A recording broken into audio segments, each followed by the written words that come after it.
Arlington's capital improvement plan identifies funding needs for our community. We'll tell you more about it later in our program, but first, hey, we're walking here! Arlington walked away with a gold-level walk-friendly community award for supporting walking throughout the county.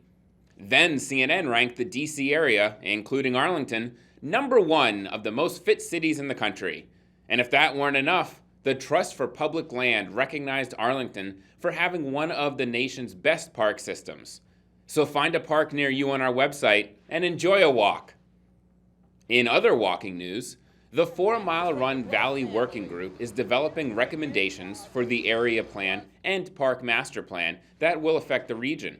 Recently, they hosted a walking tour of the neighborhood to discuss changes to the valley. Learn how to get involved on our projects and planning website. Former students and staff reminisced about their days at the John H. Langston Elementary School. If you have photos, newspaper stories, or other records that relate to the Halls Hill Highview Park community, let the Center for Local History know for their digital archives and history of the area. Find out more on the library's website by searching for Halls Hill. The Capital Improvement Plan, or CIP, includes major investments in parks, libraries, transportation, community centers, infrastructure, and other areas and services that support the community. Here's County Manager Mark Schwartz to tell us more. The Capital Improvement Plan is a document that we prepare every 2 years. It is something that talks about the investments we want to make in our capital infrastructure over that 10-year period. So it's a full inventory of everything that we have in the county and what it is that we need to do to keep it stable, what we need to do to make sure it keeps working, and then anything that we want to add to that. So I'll give you some examples. We have a huge amount of infrastructure that people don't see. So it's water, the water pipes, it's the sewer pipes, stormwater. We have our roads, we have our buildings, we have our schools and our county and government facilities.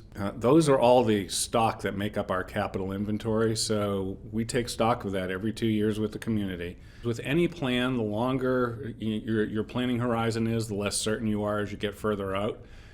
So every 2 years, we try to be very specific and very focused on what's happening in the first 2 years, because that's the case where we're going to actually go to the voters in November and ask them to approve bonds.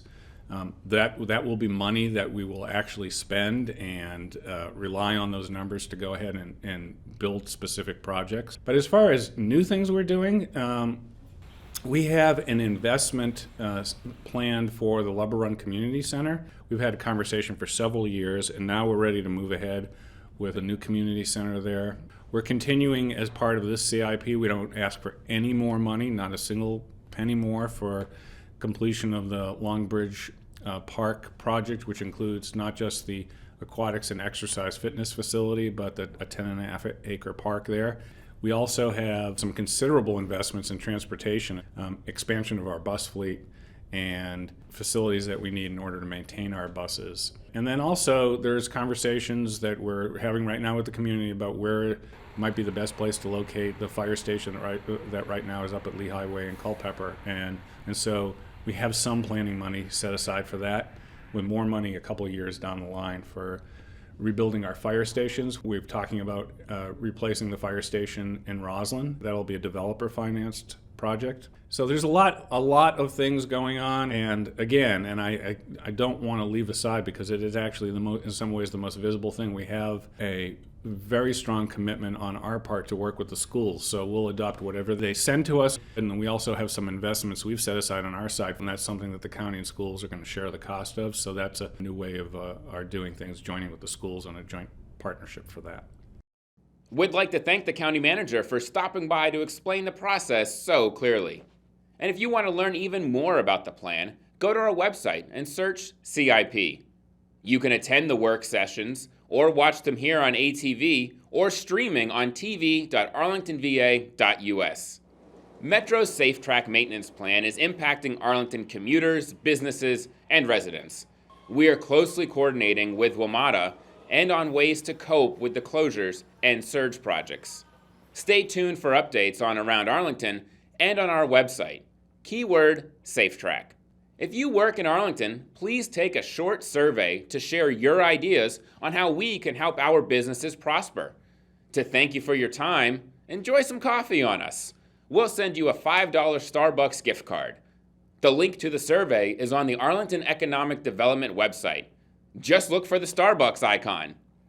June is LGBT Pride Month, and we are proud to be a state leader in securing the rights of the LGBT community. We celebrate the contributions of lesbian, gay, bisexual, and transgender persons to Arlington County, and we join the nation in mourning the horrific attack in Orlando. To learn more about our commitment and resources, search LGBT on our website. Well, that's it for this week. You can watch us here on ATV, on our website, or subscribe to our YouTube channel. And we'll see you next time, Around Arlington.